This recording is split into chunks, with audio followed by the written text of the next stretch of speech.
Let's see. Welcome everybody. My name is Karen Pérez de Silva, and I work for Education Northwest. We're very excited to be here today.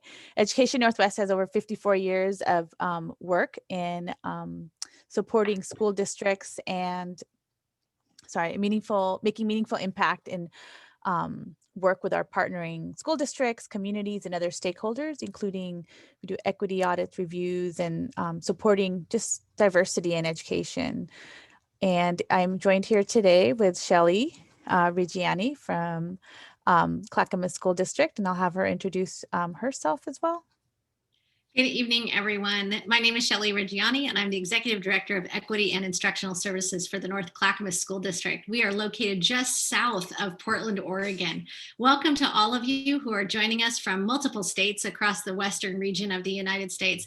And I'd like to say a specific welcome to all of our members joining us this evening who are Native American. This is National Native American Heritage Month, and it is an honor to be bringing this presentation to you this evening. Karen and I have the honor of working with a few amazing colleagues, and tonight I'd like to take a moment to read their bios to you so you get to know them a little bit prior to our presentation beginning. Our main presentation is going to be conducted by Dr. Brenda Brainard. She is enrolled Miluk, Coos, and Confederated Tribes of the Coos, Lower Umpqua, and Sioux Indians. She's an attorney who has worked with Indian law for over 40 years. Additionally, for the past 28 years, she has served as the director of the Natives Indian Education Program for the Eugene 4J School District in Oregon.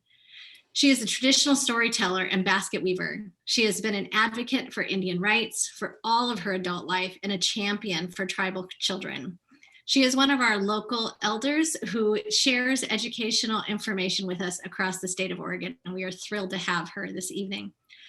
Also this evening, after the presentation, Mandy Broaddus will be joining us as part of our panel. She has nearly 20 years experience working towards social justice, equity and inclusivity, and cultural responsiveness, particularly in the realm of American Indian education. She has served at the Tribal College at the K-12 state education agency levels across her home state of Montana, where she is an enrolled member of the Assiniboine and Sioux tribes of the Fort Peck Reservation. She has also led the state's Indian Education for All work that served as a model for many other states seeking to include American Indian identity, cultural history, and their education systems. Mandy is also passionate about delivering culturally responsive systems that meet the needs of all students. She believes that honoring students, their families, their community is a necessary part of making a stronger, more authentic community outreach, as well as youth empowerment and leadership development. All necessary components to closing achievement gaps that our students experience.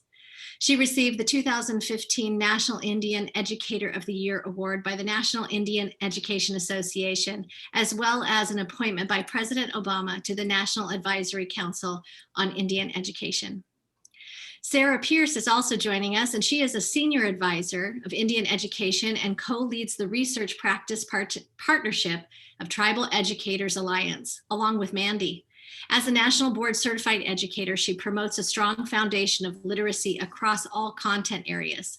She has led state and national trainings focused on Native education, academics, and social emotional supports tied to equity for system-wide improvements.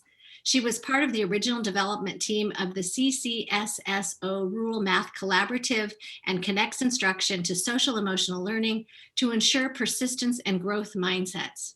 Her background in social emotional learning includes developing students' understanding and skills within the classroom, developing and supporting culturally responsive district-wide practices, coaching and building capacity within multiple state departments and regional education systems to connect research into policy and practice.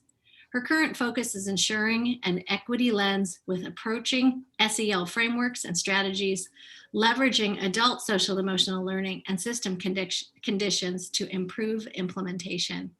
We are honored to have you this evening and honored to have you hear our esteemed presenters and panelists. And at this time, I'd like to turn it over to Dr. Brenda Brainard. Thank you. Closhi Chaco, Nika Yule, Saavista, Nika Name, Brenda Brainard, Nika Copa, Silkus, Clitch, Sushlotl, Malik, Talikam, Ina Talikam. Hello, I just greeted you in my indigenous language. I told you that my tribal name is Shavesta, but my given name is Brenda Brainard. I'm from a tribe they now call the Coos, Lower Umpqua and Sioux Indians. We are the Aboriginal inhabitants of about 1.65 million acres on the southern Oregon coast. The language I spoke to you in is Miluk Coos. That means I'm from the south side of the river. And I told you I'm from the Beaver Clan. I would like to take a moment to do a land acknowledgement for the land that I am standing upon. This is the indigenous homeland of the Kalapuya Indians, a terminated tribe here in Oregon. However, since restoration, this land is also the service area for 5 federally recognized tribes: the Confederated Tribes of Coos, Lower Umpqua, and Sioux, the Confederated Tribes of the Grand Ronde, Confederated Tribes of Siletz Indians, the Cow Creek Band of Umpqua, and the Coquel Indian Tribe.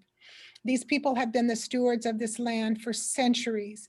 And as others walking on this land, we all want to make sure we acknowledge and thank those original stewards, that we honor their heritage and culture, and we maintain that good stewardship of the land.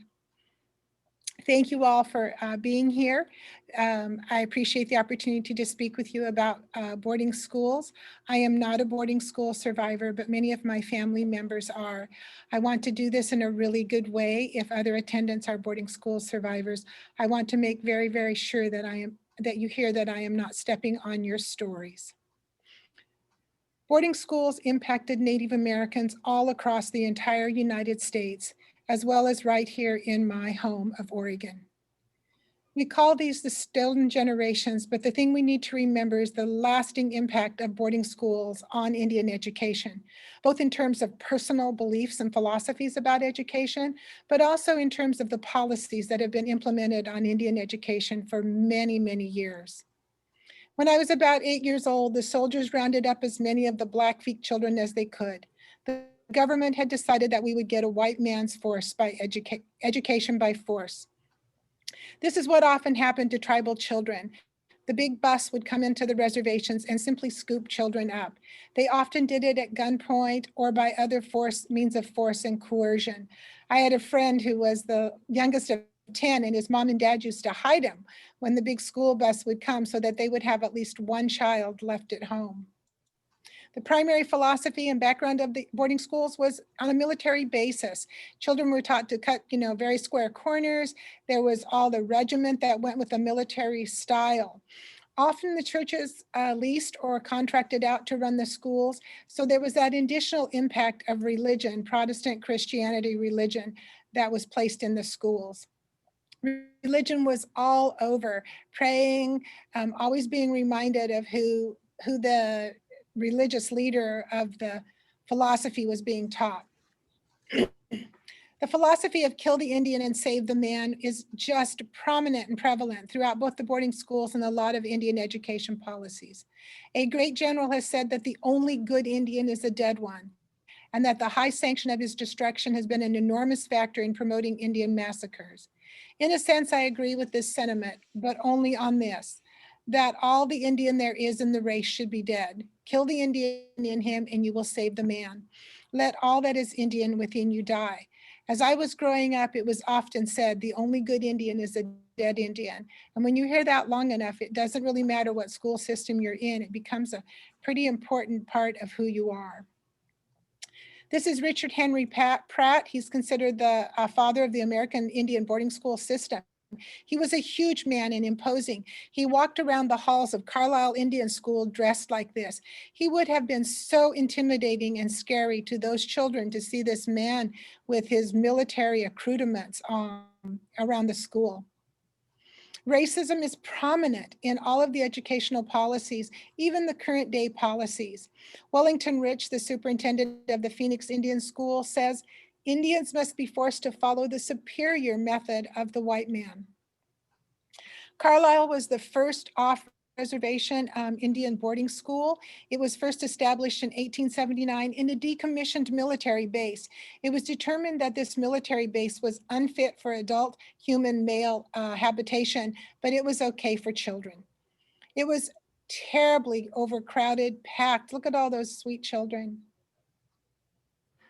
Children went to Indian school as young as the age of 2, and they were often kept till they were in their 20s. It was a systematic, thought out plan to take the children of the leaders of the tribe so that they could help control the tribe. As many as 24,000 children were in boarding schools at any one year throughout the entire 1950s. In the early boarding school era, the late 1800s, laws were passed that required children to attend boarding schools. It was illegal if they did not. It wasn't until 1969 that forced boarding school education was made illegal. I was in junior high. My dad was so glad when that law was passed. Children were basically taken by kidnap. I told you about my friend who was 10 years old when the bus finally caught him. He was 10 years old going into kindergarten. It was so traumatic, but he could remember how they drug him away. There were punishment for the parents if the children weren't delivered up. Often support such as rations or annuities were withheld from tribes if their children weren't given. And tribal people were arrested for failing to provide their children to boarding schools. This is a picture of Hopi men who spent almost 11 months at the Alcatraz Federal Penitentiary, one of our most harshest federal prisons in the system, for failing to send their children to boarding schools. However, when they got to Alcatraz, they failed to cooperate. They often went on hunger strikes. They refused to work. They were beaten.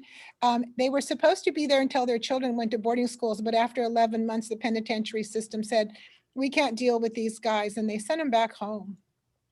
Here's just some pictures of schools and students that are pretty profound.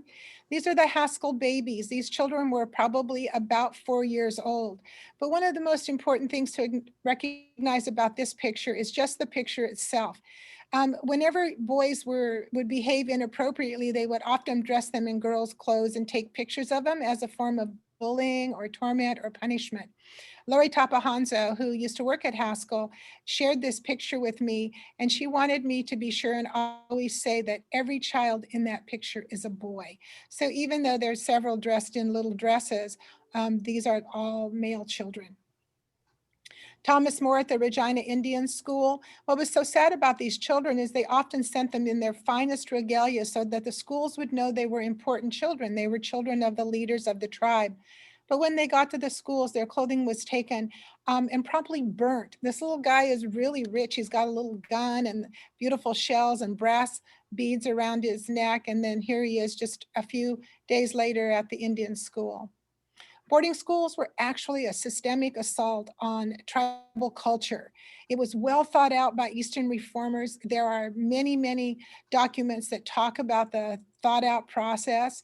It was to separate children from that culture, their attitude of give me your children till they're 5 and I shall have them forever. It was planned and devised to assimilate children into mainstream American life, and it was based strongly on religious and military values. Students were often moved to very far boarding schools, hundreds of miles away from their home, and taken against their will. Christianization was considered to be a privilege to children. Education was also based on learning more than just academics, but it was learning the trades. Boys were taught hand skills to work outside in manual labor. Girls were taught housekeeping skills. Often it was back-breaking type of labor. Half day was actual academic work and half day was in the training. Girls learned girls' jobs of caring for children and housework. Boys learned outside jobs such as agriculture, blacksmithing, making cabinetry and furniture. Here's a picture of children at Chamawa Indian School learning carpentry. And if you look closely at those pictures, you always think of what do I see and what don't I see? I don't see any shavings on the floor. These students had to keep their areas just meticulously neat. Every little bit about it was just amazing. Here's masonry work being taught. If you look closely, the children have no gloves on. They learned how to build great brick things, but then they didn't have a lot of extra bricks, so they would have to take them all apart, clean the bricks, and use them all over again. Here's a little teeny tiny child learning to sew. I put this one in because I just think it's so precious, it breaks my heart. These are young tribal women learning to make biscuits or bread. And you can see down in the far corner, there's a little girl sitting on the ground and she's playing with a ruler. They're just trying to humanize her life so much. Homemaking classes where all those great skills were taught. Anything that was seen as Native American or Indian was considered prohibited behavior and was met with very severe physical punishment, as well as other losses of privilege and things. If you spoke Indian, if you played traditional songs or games or sung in or practiced your own religion, if you talked about or cried for being homesick, if you spoke to friends or relatives of the opposite gender, you were punished. Boys couldn't speak to girls and girls couldn't speak to boys, even if they were relatives. And there was absolutely no talking allowed in the dorms. These children had such a quiet life. Physical, sexual, and mental abuse was rampant in the boarding schools into the late 1980s. BIA action to report sexual abuse in boarding schools was not required until 1987. So a lot of people that had committed all kinds of atrocities were never reported. Background checks on employees in boarding schools was not required until 1989. My first years in the Bureau of Indian Affairs was actually working on policies to require that this reporting be done to protect tribal children. So that's like in my real lifetime, in my career, this is what we were doing. Tribal employees could move from school to school. They could be fired from a public school and come to a boarding school. Yeah, there were a lot of educational conflicts between what was taught in boarding schools on the Anglo society versus tribal society. Children were taught the importance of private property. All these concepts were so foreign to tribal life, of material wealth, of nuclear families, of a democratic society and citizenship per the Constitution. We weren't even citizens of the United States till 1924, so citizenship per the Constitution was a little bit, inapplicable. Also, order, discipline, and self-restraint was big. Economic self-sufficiency was to be learned and promoted. It was all based on the European concept of work skills, of individual possessivism, where I own more, the more I own, the wealthier I am, and the concept of self-importance. I'm always amazed at how we teach children that they're more important, than other people. And all of this was contrary to tribal ways of life. Boarding schools were really just places of torture, disease, and pain for these tribal children. Their hair was cut, it was often shorn. Whenever we cut our hair, it's a sign of having someone close to us die or pass away or walk over. And so when these tribal children had their hair just shorn as close as their scalps, they often thought that their moms and dads had passed away or walked over back home. Uniforms were worn, they were often scratchy and wool. They slept in beds that often had 2 or 3 to a bed. Sometimes there were 400 to 500 kids in a dorm. The windows and doors were bolted shut so children couldn't escape. And they were highly separated and segregated by gender. Tribal language was outlawed. It was English only. They were given white people's names. Traditional foods were abandoned. They had to learn to eat with silverware and use napkins and sit up at a table. They were properly dunked, so they were baptized. And there were often verbal and physical restraints for these children. History was taught with a colonial or white bias. That we celebrate tracking time, like on New Year's Day, Columbus Day, Thanksgiving Day, great presidents' birthdays, and Memorial Days. These were all in disregard to tribal ceremony and celebration. These young men came into the Hampton, I love it, Normal Institute in Virginia, and here they are just a matter of days later. You can almost see the looks on their face. They're just so shell-shocked. Here's some Apache children. I just think if you look at this little girl sitting in the front, just desperately hanging on, you can just tell in her whole face how traumatized she is. John Brown of the Phoenix Indian School says, we often deal with a primitive race, with people who lack the appreciation for good behavior, that we just don't know how to behave. In 1928, there was a proposal to end corporal beatings at boarding schools, and John Brown objected vehemently. Punishment was severe even for minor infractions. You had demerits or loss of privileges, confinement, locked in school jails, beatings were common. Food deprivation or food restrictions was often used, torture, and often it resulted in death. Mouths were washed out with very strong lye soap, and it wasn't just washed out. You would have to bite that soap and chew it, so it often got into your stomach and made you sick. Needles were thrust into children's tongue when they wouldn't speak English, and their tongues were pulled hard for failure to comply. That thing underneath your tongue, my dad had it broke when they pulled his tongue with a pair of pliers for speaking Indian, and he had a little lisp his whole life from that. The worst beating was the one I never got, says Joyce Burr. There was a constant fear of punishment, the constant fear of being hit. She said that she was giggling with some friends and they heard the dorm matron come and click, click, click down the hall. And they put her in the closet and her friends were all severely punished for giggling. And she said that was so traumatic to her. Beatings were done in the name of keeping order. Students were often made to kneel on wooden floors, sometimes with a board underneath their knees when they didn't, behave properly.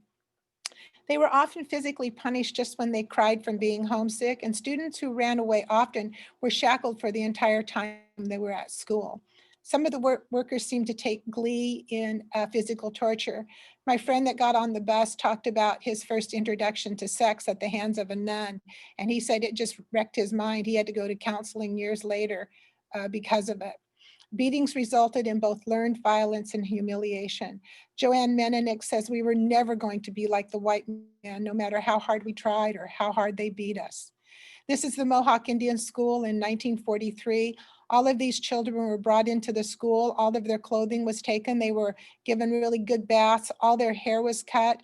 They were given lunch, and then they were stood up in front of a ditch and shot because there wasn't enough room at the school for these children. Rufus was one of the young men who had helped dig the ditch, and when he put the dirt in on top of him, he said some of the children were still alive. Rufus was so affected by this that his brother said he was never right for the rest of his life. Disease was rampant, lack of good hygiene. Into the 1930s, many of the schools didn't even provide toilet paper. Common diseases that were infectious were they would just be devastating. Pink eye was huge. I had an uncle who lost some of his vision from having perpetual pink eye. Malnutrition was often a cause of death. Students were fed very thin, like soupy oatmeal or mush. And very weak coffee. My mother-in-law said that she would get mush for breakfast with coffee so that she could work in the schools. And for lunch, she got 2 pieces of bread and coffee so she could then have stimulation to work outside. And then dinner was a glass of water and some kind of a casserole. Many children died of exhaustion, and this one always causes me to tear up. Loneliness was listed as a cause of death on death certificates. Children just died from sheer loneliness. Medical treatment was often non-existent. Teeth were filled without using Novocaine or other pain things. When children broke their bones, they were often not properly set. Often bones were broke when they were beating. Neglect was a huge concern. Children often had lifelong scars from beatings. My grandfather had scars on his back his entire life from being beaten at the boarding school. And abuse causing bullying. Whenever children are abused and bullied, they often become tormentors and bulliers. Running away was when children first tried to run away, they often would fail. They would be hurt or injured or captured and have to come back. My grandfather was sent to California because he kept running away from Chemawa. If children were lucky enough to escape, they often died from starvation or injuries because they just didn't know where they were and didn't know how to get home. Look at these teeny tiny handcuffs. Just horrific. I don't want to stay here. Come after me, please, Papa. I'm so lonesome for home. Sad. This is what Nora Callis said while at Oklahoma. Cemeteries were at all the schools. It's like, how would you like to go to a school with a cemetery right beside it where your friends and family are buried? You often had to dig the graves. This is Carlisle Cemetery. When people come to visit Carlisle, they put little toys on their families' graves. This is Chemawa Indian School Cemetery. Chemawa Indian Training Institute is currently it's the oldest continuously existing boarding school in the United States. It was the second oldest boarding school right after Carlisle. It's right here in Oregon in my home state. It is still a boarding school. It's on about 400 acres, about an hour's drive or 40-minute drive north of me. This is how Chemawa looks today, except there's a huge fence around it with the barbed wire in to keep the kids in. I put Chilocco in here. This was out of Oklahoma. It means prairie light, but it was not. It was about 8,000 acres, which was maintained by the students. It was a working farm and a working ranch with vegetables that were growing and cows that were milked, but the students often went very hungry and they weren't even able to eat the food that they harvested. It was made in 1918. It brought in about $80,000 a year, which is like $3 million away in today's money. All of those products were sold on the outside market. In 1933, children were fed on only 11 cents a day, even though the farm earned $220 a day, which is about 25 cents less than the Merriam report said they should get. I put this in here because this picture touches my heart. My mother-in-law went to Chilocco Indian School, and she said that one time she was so hungry, she ate a carrot. And she said they beat her so bad, she thought she was going to die for eating a carrot. And this little girl is weeding carrots in the picture. And I just think, is that my mother-in-law? This is Greenville Indian School, where boys were punished for doing wrong and put on girls' clothes. The guy with his hand on his lip, holding the broom in his hand, is my grandpa, who always got in trouble for running away, trying to run away. And this is the only picture we have of him in the entire time he's at the Indian boarding school. And this picture was put on the wall so people could laugh at him for being dressed in a dress. Outing programs where children were rented out. It was in the guise of training. The children weren't paid for all the hard work they did for the farmers and the houses, but the school got work.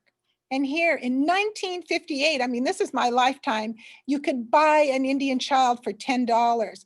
These little Indian children are very little trouble, especially the ones I have in mind. If you want it and mean it, I will see that we get him ready, and you can have him anytime you desire. My gosh, you would like to think that everyone was paying $10 for a good reason to buy an Indian child. But the fact of the matter was, often they were sold into slavery. In this letter, it says that the little boys or girls' parents don't care whether they live or die or come or go. You know that's not true. Those parents cared for those children. Everything was loved. Life at school was regimented. Bells rang 22 times a day. It was just, everything was so regimented. Girls were never left alone. There was no privacy. Mail was often intercepted and screened. Children had to write letters home as class projects saying how great it was there. My great uncle wrote a letter saying, "I'm getting plenty to eat," and then he wrote, "ha ha." 8th grade level was as high as you got in education. Didn't matter if you were there till 23 years of age. They never trained you higher than in 8th grade. You were usually only allowed to bathe once a week. No towels were allowed because they didn't want you snapping them and having all that horseplay. Soap had to be shared or rarely was used. And sometimes children were put in traditional schools with their traditional enemies. This is Geronimo's band after they were captured, 59 students. 1 year later, only 21 are still alive. Most of the older children, most of the younger children have died. That had to be so traumatic. They rarely got to go home for vacations or summer breaks or for tribal ceremonies or burials. Parents were forbidden or discouraged to come see their children. My great-grandmother was forbidden to come and see her children because when she was there and she left, they cried, and they didn't want them crying. Many children died at the boarding schools. Some ran away, but they had bounty programs near all the boarding schools. So if you caught an Indian child running away and you turned him in, you got a reward. Often when they came home, they were outcasts in their own culture. They were used to sleeping in beds and eating with silverware and stuff. This is Woxie, a beautiful Northern Cheyenne woman. Oh gosh, she's so gorgeous. And here she is just a few years later. She actually stayed on as a dorm matron at the boarding school that she attended. It was the only job she could find. Lasting effects: inability to parent because you weren't parented, failure to thrive due to neglect or lack of food, failure to bond, kids didn't know how to hug and be hugged, and failure to embrace school. Fear of punishment is a teaching tool, and distrust of the education system is still rampant. My dad didn't care if I ever went to school. School was not a safe place. Lost children and resulting trauma to families, post-traumatic stress disorder, learned abuse. When you are abused, you abuse. My father spent his life hitting us first and then telling us what we did wrong because that's the way he was raised. Your loss of culture, religion, and language, a true loss of your community. And alcoholism and other inappropriate coping skills became very prominent in Native life and Native culture. Intergenerational stress and historical trauma, they say our DNA is affected by trauma. We learned violence, we learned self-loathing, become suicidal. Native American children still have the highest dropout rate, the lowest graduation rate, and the lowest test scores, whether it be on reservations or in urban areas. It is appalling. Why did no one ever come to get me? The National Native American Boarding School has been doing some reconciliation work around the boarding schools to address the trauma and to address really bad educational policies. They've been collecting stories and histories, and in 2007, the Northern Cheyenne tried to start bringing the children home. Euphna Soldier Wolf tried to bring home her family member from Carlisle Indian School, and in 2 years later, finally two of the children from Northern Cheyenne were brought home. One child wasn't the right child in the grave, so of their 3 children there, they were only able to bring 2 home. What kind of contemporary challenges do we still have in education? Many tribal schools and reservations are very remote. They lack technology. They lack supplies and other resources. Financial support is huge. Lack of good tribal role model teachers and lack of tribal administrators who understand policy and curriculum and culture and all the things that have to be melded together. And there's an incredible high teacher turnover rate at tribal schools. Here's the Little Wound School in South Dakota. They don't even have a laptop or a computer. They don't even have desks. Oftentimes, children travel 2 hours one way to go to a public school, which still cuts into parental time, and so 4 hours a day on the bus. Changes in the boarding schools, started happening slowly over the course of years. In 1969, it was no longer mandatory that we attend boarding schools. Also in 1969 began the hearings on the status of Indian education in the United States. The hearings decided that there was a need for new policies, administrative and organizational approaches to implementing curriculum and education for Native children that incorporated culture. And in 1972, so what was that, 3 years later, the Indian Education Act was passed. It was to be reviewed every 10, I think it was years, or maybe 20. It's not been reviewed once since 1972. Other challenges that we have is financial comparisons. Our schools are often very poor. Our families are poor. Schools that are closer to reservations are less supported. We talked about teachers and administrators, the lack of recognition of culture being included in the curriculum, our technological disadvantages, and ongoing investigation and audits. We just had a child die at our boarding school here in Oregon a couple years ago, and they're finally now starting to conduct the investigation. What we need to do with looking at Indian education is change the lens, switch the lens, make our education be based on assets that we have as Native people in our cultures and our communities, as opposed to what deficits we have. We have strength and opportunity and internal focus. Look for unexpected responses rather than talking about all the needs that we have and how dysfunctional we are and how depressed and what burnout we have. Native people are strong, resilient, and indigenous. We will always carry this heart with us, and we will persevere. It is my hope and goal that you have heard something new here today and you have learned something new. What you do with this is now your goal or your job. If you do nothing to help the impacts of education for Native American children, you are complicit with the colonizers. The allowance of letting things stay the way they are only benefits the non-tribal children to the detriment of tribal children. It is my goal and hope that learning something will help all of us move forward for the betterment of education for all children, including the culture and inclusiveness of tribal children. Thank you. Thank you so much, Brenda, for this. And I almost feel like I was telling Shelly, like I almost feel like a moment just to pause because of the impact of this presentation. Back when Brenda and I were working in the Eugene School District, we started thinking about how do we support our Native students of today, and she started sharing this with me, and we presented in Eugene, and it's where it came for me. It's the more people that hear this story, the more people that that are in the know. I feel the more people that can band together to support our Native students. So I wanted to open up question and answer. I see some people have started adding some questions, and we'll have our panel start to answer. Shelly, did you want to share something?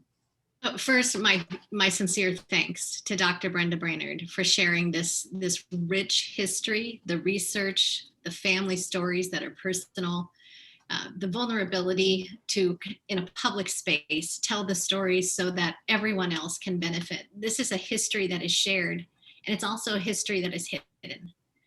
And the more people who know, the more opportunity we can continue to focus on strong, resilient Indigenous students and changing the narrative to the assets that our students come with. So thank you from the bottom of my heart. I'd also like to offer an opportunity for Sarah and for Mandy to join the conversation as people have an opportunity to begin to type in their questions into the Q&A portion. And as we hear Sarah's reflections and Mandy's reflections and conversation with Dr. Brenda, then we'll also insert some of the questions that you as participants have, and then we'll be able to hear from our panelists. So as you type in your Q&A, we'll offer some time for Sarah and Mandy to join Dr. Brainard in their reflections on what they heard. Sarah and Mandy? So if there's a chance that I can share a screen, that'd be great, Leah or Shelly. And I was looking at Matt's questions. And so Matt had asked about wondering about the number of self-identifying Native American students that are currently in Oregon. I believe that the number is much higher than most educators realize.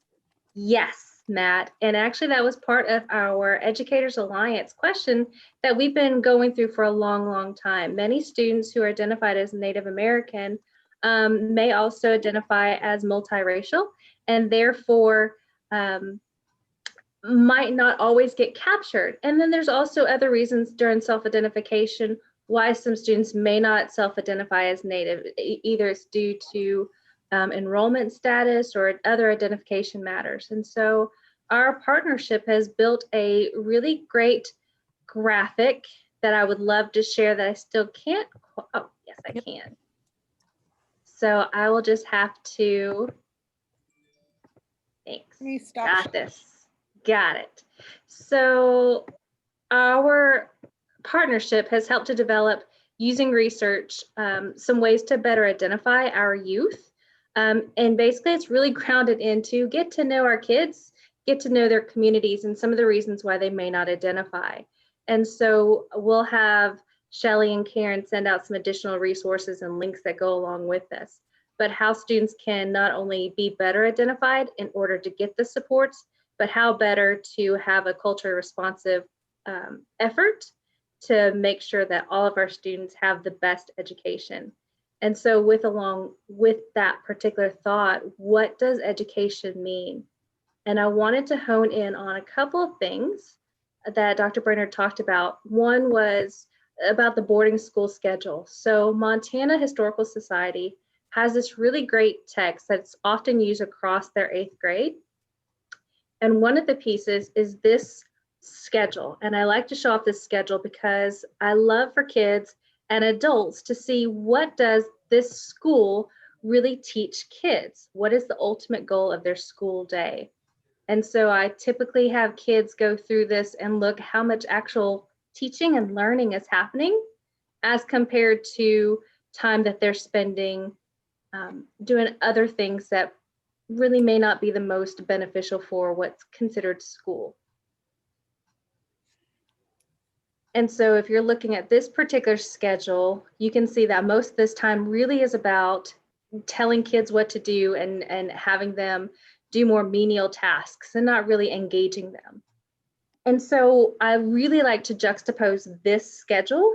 So Chief Castellano, he was part of the Iroquois Nation. So in let me get the date, 1744, he was one of the main people that they talked to during the British colonies. So the French were invading about that time, and Chief Castellano talked about the Iroquois Confederacy and how these different nations got together in order to protect themselves. And so he talked to the British colonies and said, hey, you know, how about you do this? And that's where our foundation of democracy and confederation got together. But the coolest thing, in that same year, while they're developing the foundations of our governmental system, he talked about the proof of education. And so this is a really great, neat resource. This was a letter that he brought up to other colonists about education. They were trying to get their kids to go to the University of Virginia. And he said, you know, these colleges, they're great and all. Your kids go to these colleges, but they're not great hunters. And so ultimately, what was the notion of education and how did they better serve their societies? And I love this very last paragraph. You know, we are, however, not the less obliged for your kind offer, though we decline accepting. To show our grateful sense of it, if the gentlemen of Virginia shall send us a dozen of their sons, we'll take great care of their education, instruct them in all we know, and make men of them. So I really love these two resources to talk about boarding schools and what does schooling actually mean and who has that allowance to think about what does that serve for our students as we continue moving forward. Thank you, Sarah. Can I also kind of respond to that question about Oregon Indians? There's a lot of children in Oregon who are from terminated tribes. We have more terminated tribes than recognized tribes in our state. And so those children, while they have cultural identification or community identification with their tribe, because they are from a terminated tribe, they have no federal recognition, no federal status, no tribal number, nor do they have a tribal identification number from an ancestor. And so with all of those children in Oregon who may self-identify as tribal, they cannot be recognized by our state nor our federal government. And I always tell people in Oregon, please acknowledge the non-federally recognized tribes because they are still indigenous, they are still here, and they are still in our culture in our state. Brenda, thank you so much for raising that. And for many of the people on our webinar this evening who aren't familiar with that history, you mentioned the word terminated. That's really important. A person who still exists, who is a descendant of indigenous family, has membership to a tribe that somehow no longer is recognized by the federal government. Thank you so much for raising that. Does not mean that people don't exist. It means that the federal government made a decision to recognize or to not recognize groups of people for who they are and their rich history. Mandy, I wanted to offer an opportunity for you to share as well, and then we'll dive into a few more of the questions. Keep them coming in the chat. They're amazing questions, and we'll definitely be asking our panelists. Great, thank you. I did see the question several times about how are schools like Chemawa open today. There are actually a couple of federal BIE boarding schools that still operate, and actually a couple of those are ran by Native American educators. And so they're really trying to make a shift in those models and systems, trying to be really intentional about social, emotional, and mental health supports. And I think, you know, they're working really hard for a certain group of students who require that sort of education even today. I would just say that because some of them are good colleagues and friends, and I know they're working towards the best interest of those kids. Brenda did such a great job in covering an incredible period and effort in this country. I just wanted to go back to two things. One has been always so foundational to me in this is that obviously boarding schools were a part of an entire, you know, spectrum of federal policy designed to denigrate, designed to render invisible Indian people across this country. And so as part of, you know, assimilationist policies in the United States, you know, boarding school was a key tactic at destroying identity, at destroying tribal ways of knowing and being, which included the education of our young people. And I always, when I'm speaking, remind people we had perfectly honed systems of doing that, that were community-based, place-based. They had tried and true methods that had been, you know, had been tested since time immemorial, and led to healthy communities, strong communities, and children who understood their role and their position. Obviously that shift from traditional living and to the point of boarding schools was catastrophic. And this was led by both church and state. And really from that moment on, from our ancestors up until now, largely American Indian people have been pushed out, they've been disenfranchised, and they've been ignored in the educational system. And someone had asked I think Margarita had left a comment in the chat saying, what can we do now? One of the primary things is to invite those families and parents back in, or better yet, go out to them, build those relationships, build those bridges, and honor the fact that they understand their children. They know their strengths, they know their assets, they know where they could, use extra help. And it's time that we finally find new ways to engage, in particular, Native American parents, because the effort has been so intentional to keep us at bay and to not allow us to have a voice really in the education of our youth. I did want to show just two really quick infographics. If that's okay, can I do that, Leah? Can I share my screen? You should be able to take over sharing. Okay. This is so the Merriam report was issued after boarding schools had been, in place for some time. And the Merriam report obviously wanted to investigate the conditions of American Indian students in boarding schools. And so some of the key findings from that report, not going to surprise anyone. Brenda covered these pretty well, but, contaminated water, crowded dormitories, improper clothing and footwear, bad bathrooms, bad ventilation, poor medical care, deficient water supply, just all the things you would imagine. But the Merriam report didn't contain were the internal impacts that Brenda so poignantly discussed from personal experience and other narrative and research, that these children were dying inside. They were going through such, harsh conditioning and maltreatment, and not to mention all of the physical attributes that were deteriorating around them. Obviously, it was an entire social, emotional, mental health, physical health, just crisis for each of these children. And what that left them with and what that created for future generations. If you have been stripped of a methodology and a way of transmitting knowledge, if you've been stripped from your family systems, it altered things among family units for tribal people forever up into this day. And so I just think and I'm glad we're talking about this. It's an essential topic to understanding why we are where we are today in Native education. I did just want to share one other resource because I really like it. I know it's a little fuzzy on this. Can you make it a little bit bigger?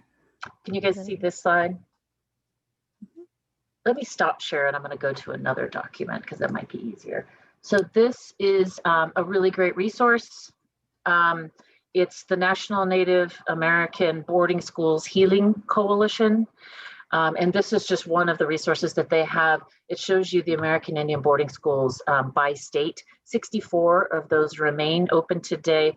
There were 30, these were the top 5 states. 30 states had boarding schools at one time or another. And there were 12 different Christian denominations that oversaw some of those schools. Others were more militaristic and weren't necessarily affiliated with a church. It's a little fuzzy, I know, I'm sorry, but if you go to the site, you can see specifically state by state. One of the things that you were all mentioning, and I think was shocking to me when I initially heard about the boarding schools, was that they were, this is 1980, that students were required or ripped from their families until 1969. Attendance was required. And when Brenda, Dr. Brainard, shared her story with me, it was about her grandfather, about her relatives, like close relatives, her parents, her, the stories that she would share about her mom. And I think, and that to me was very, very impactful, because it's not something that, you know, it happened 400 years ago, which is still important piece of our history, but is something that happened within our generation. And so as our Margarita was asking, like, what are some of those steps that we can do to lean in? And Mandy, you mentioned, you know, going to the families and starting to rebuild those relationships now with the knowledge that, you know, of what bonds have been broken, what tragedies have happened. And so what other pieces do you think are helpful in building that bond? I think a critical piece is coming with a source of strength. And so we often think about some deficit and things that people are missing.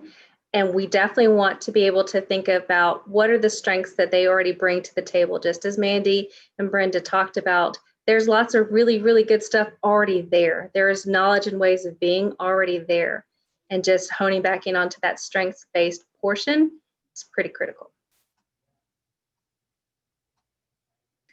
And to add to that, for all three of you, when we think back on Margarita's question, and her question is, what are some actionable steps we can start taking as public schools to support Indigenous students and families?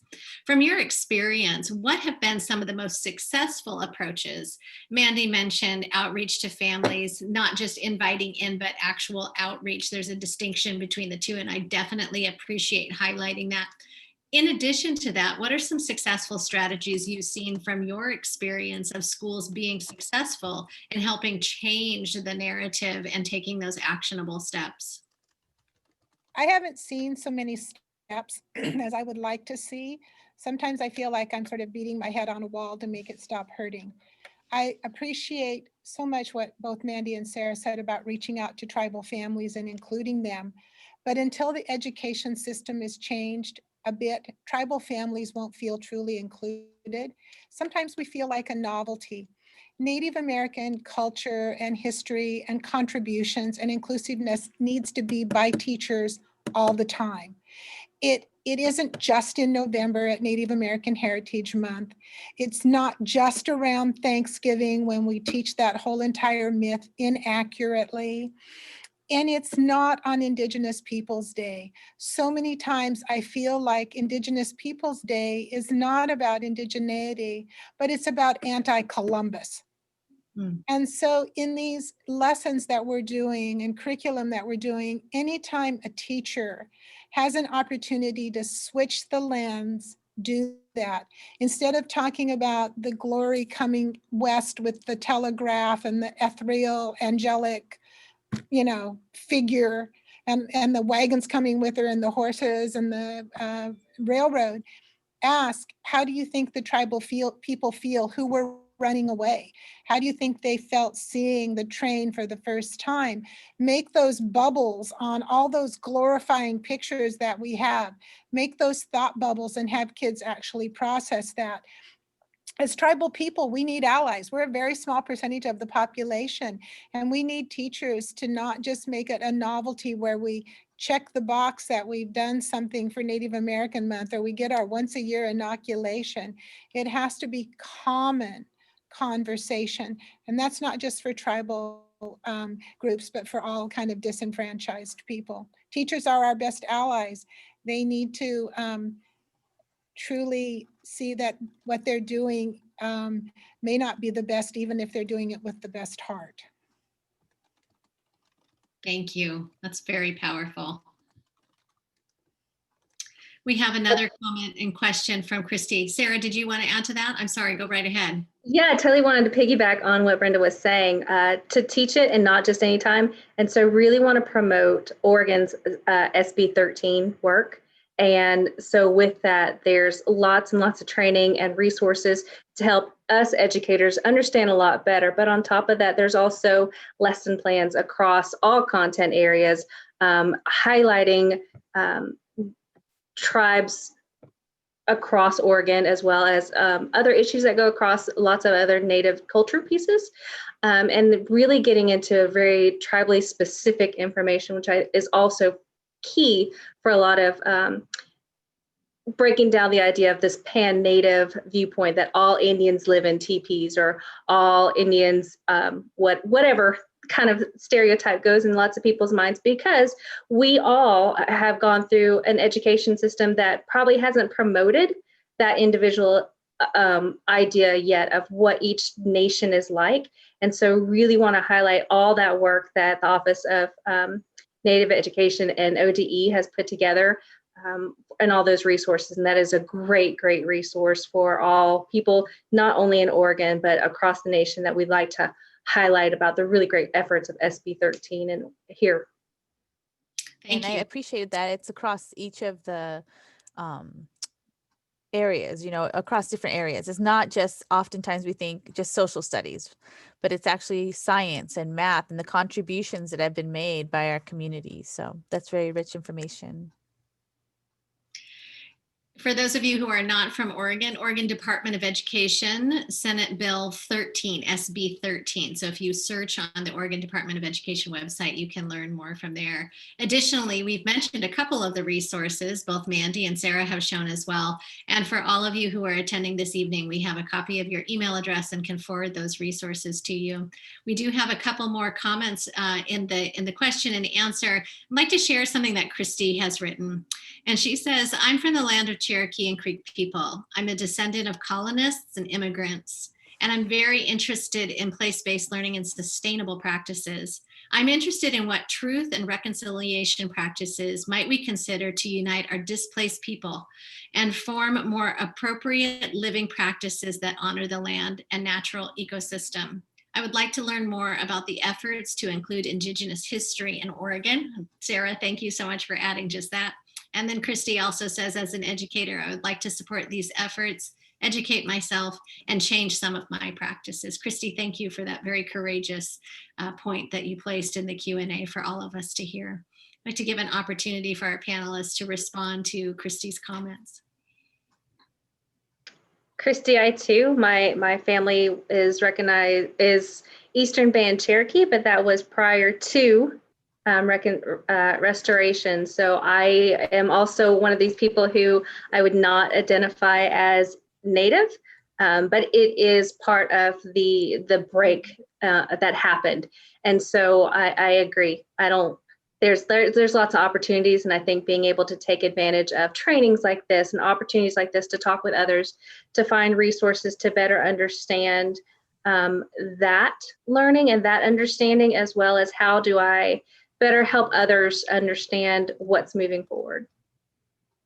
Wonderful. I'd also like to recognize one of our colleagues, Mona Halcomb from Oregon Department of Education. She is one of our Native tribal leaders here in the state of Oregon and works for the Department of Education. The Oregon Department of Education will be hosting a professional development on December 9th regarding the Senate Bill 13 and the lessons that both Dr. Karen Pérez and Sarah just had mentioned. So that's another opportunity for folks. Of course, they're free and they're amazing resources.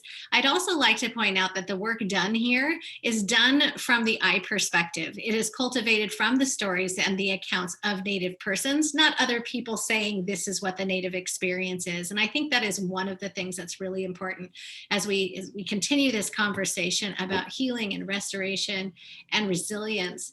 It is the removal of the stereotypes. It's the removal of the single story that Indigenous people and Native people are one group.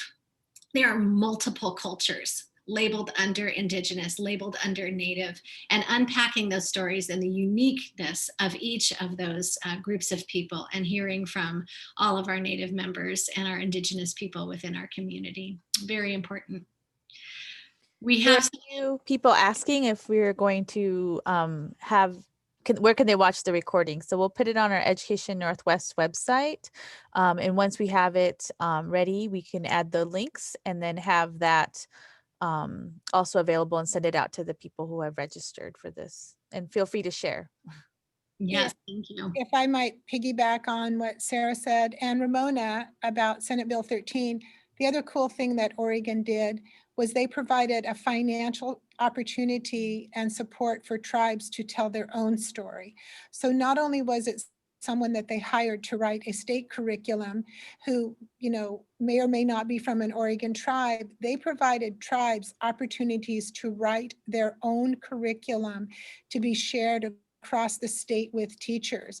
And it's not without notice that many of those curriculums are sad. They're very traumatic, they're very tragic, and they're still very close to our surface.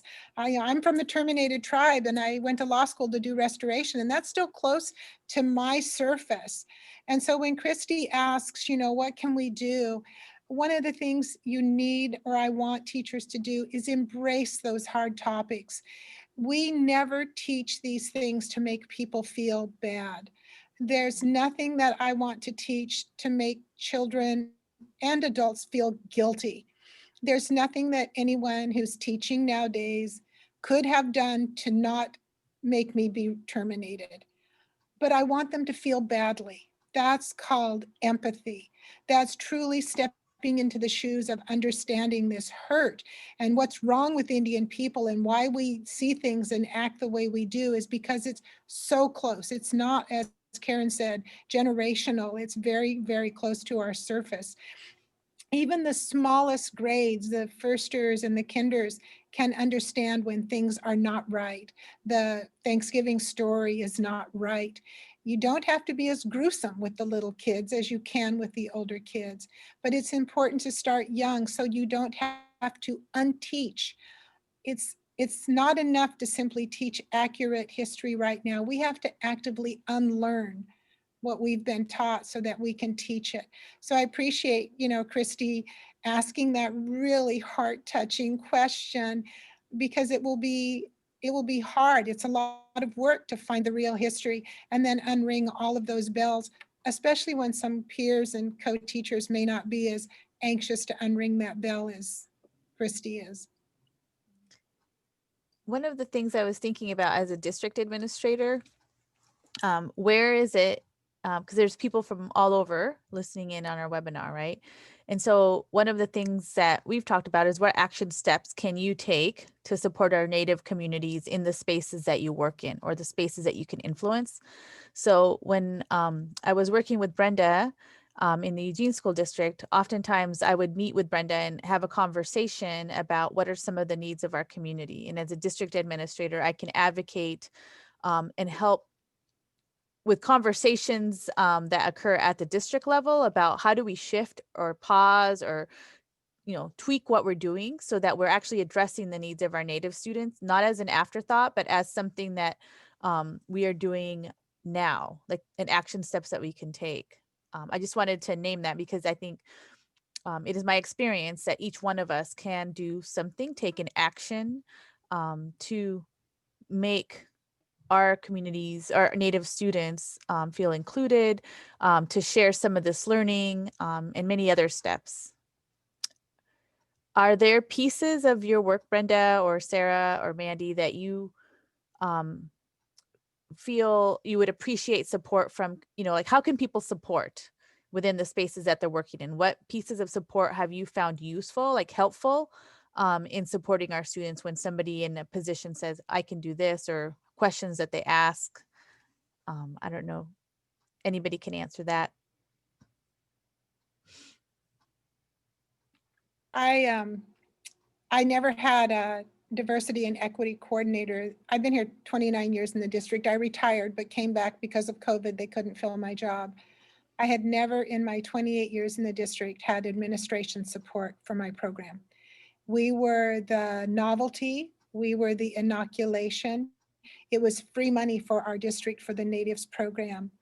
And when Karen and the superintendent that we had, Dr. Gustav Balteras, came on, they really, for the first time in my 28 years, asked me, what can we do to help you? As opposed to, what are you going to give me? And it was so refreshing and so out of character and so unexpected. I could not believe it. I didn't even know what to say, because I was used to just saying, we can check off our box for Indian Ed. And I was very sorry when Karen left and Dr. Balderas left, but for the first time in 28 years, they actually put money into my program. 4J School District actually put money into my program this school year. And the validation, here I am leaving, the validation that the district cared enough to support me and my program and my kids during this time with helping out with distance learning and providing things. I think when Karen says, when an administrator, someone who can actually make a policy change, teachers can teach everything, but when you have an administrator that actually makes a policy change, or an administrator that tells their teachers at the elementary or the middle school or the high school level, you are going to do this, it's just a gift that we haven't had in so long. And so if you are a teacher, you can certainly become an ally where you can say to your administrator, hey, what do you want for the natives? What can we do for them? And you can lobby for us from that other way. Thank you, Brenda. That's beautiful. We have a question in the chat, and it's a question about boarding schools. So perhaps, actually this is for all three, because I know all three of you have connections to contemporary boarding schools now, and there are positives. There are pieces that are very, very different from the initial boarding schools that we saw from those historical practices, and things that have shifted significantly even from the 1980s. Can you mention some of the things that are very positive about boarding schools now and some of those stories? I can kind of jump in because I do Chemawa. What's positive now is that when we say we need help at the boarding schools, we've had representatives and congressmen step in. Chemawa is being investigated for some of its practices. But what else is positive is we still have these schools for our children.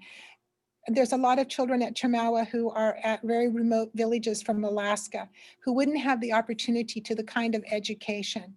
But what's so great is we have tribal teachers. They understand the culture. They understand the connectivity to community. They may not be from my tribe, but they understand the importance of family and home. And they can both discipline and they can both promote in a tribal voice. You know, we have trouble disciplining our children sometimes, but Native children expect to be disciplined by someone older than them. So they can do that in a good way. We have tribal administrators who make policy that includes culture and, you know, family goals. Technology is so fantastic. We can Facebook home. Children can see their parents can see the kids. They can maintain that connectivity beyond just a letter. And the kids get to go home for vacations. And, you know, they can go home for ceremonies and celebrations and passings. And so I don't want to say boarding schools are all bad. They're no longer allowed to be beaten. We do have better counselors who are Native American, and students are getting an opportunity for an education. Some students don't do well in a public school, and our boarding schools are good alternative options for children to be in a world where maybe more people look like them or more people think like them. Sarah, would you please add?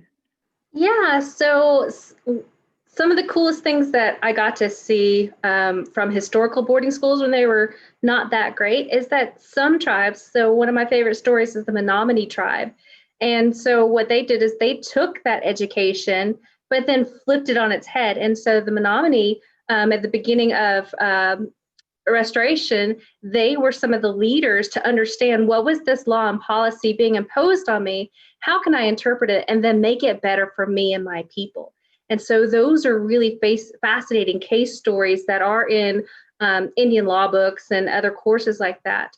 There's also really great things that I've heard from family friends is to be, you know, I never would have met my husband. I never would have met so-and-so. These are my friends who are in of the world. And so it built those relationships and it built that camaraderie with people who might have never met and made families that are leaders in a lot of our educational world today.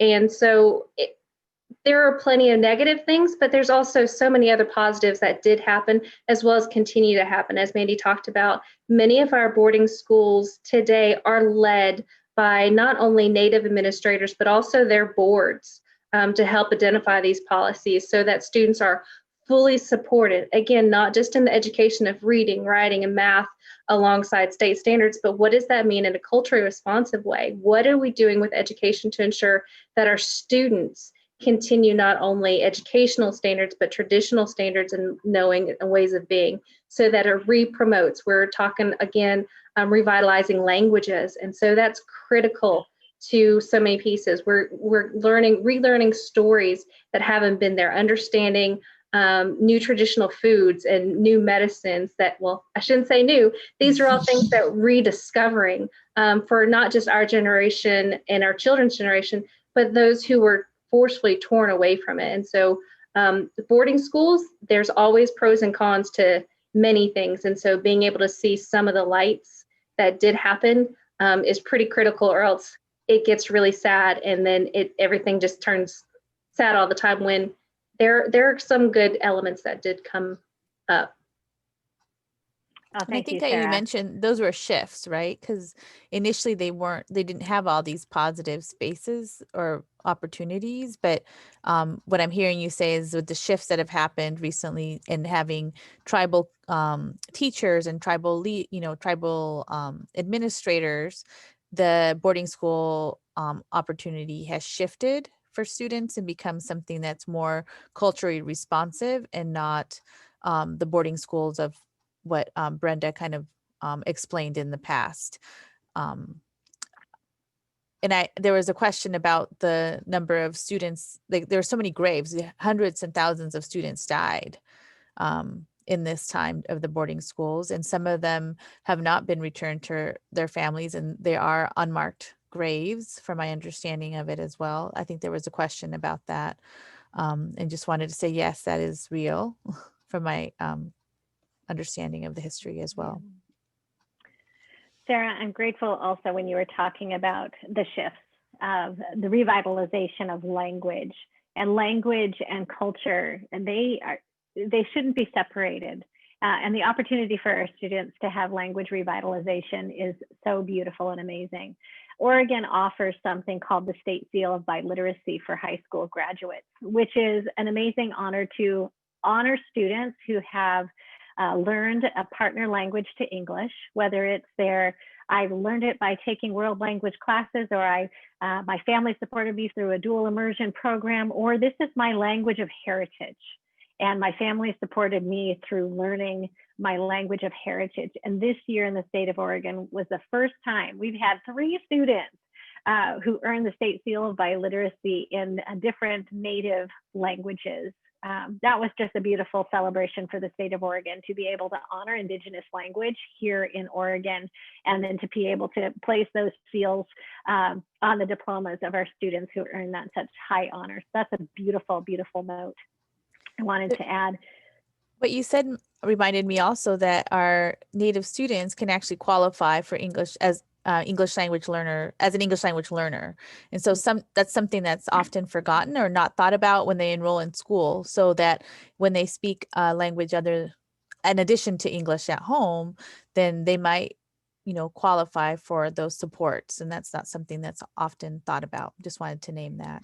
You're right, Karen. And that is often because people think a person has to have a partner language in order to qualify for English language development services. But the reason why it is that students who are Native can qualify is that there has been historical language genocide, language deprivation. And so you don't have that generation of language build that was removed and interrupted for so many of our Indigenous students. So those are services that are available. That's want huge. to recommend, yes, go ahead. Yes. No, it makes it huge, because that's a big concern of mine. And so many times when we do our home language surveys, we see students answering, I speak English at home, which is pretty typical, but to get to know the kid and understand lots of other nuances, because typically what we'll see is students not progressing where they should be. And that is actually due to the language factors. And it's so interesting to see some of the research specifically for Native languages, that how they carry that language with them, even if they haven't been explicitly taught or utilize that all the time. So there was a fascinating research piece about students in Dartmouth College coming from different nations, that they still carried that language even when they said, no, I don't speak it, but how intonations and syntax and all the linguistic elements that went with it were heavily studied. It was super fascinating to see. And it's a thoughtful piece for many of those who are in Title III programs, that when our home language survey just says English, to be a little bit more critical. And that's one of the reasons why that infographic brought in the idea of Title III, migrant education, as well as other foster care pieces, and how that intersects with much of what we've talked about today.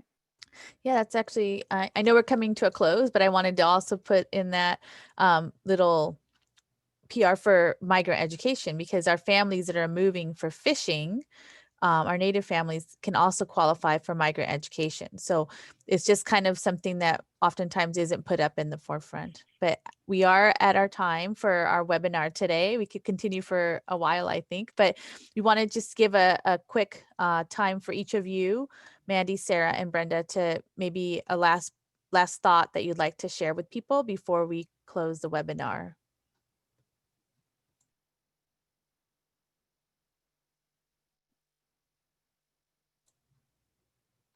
So when thinking about language,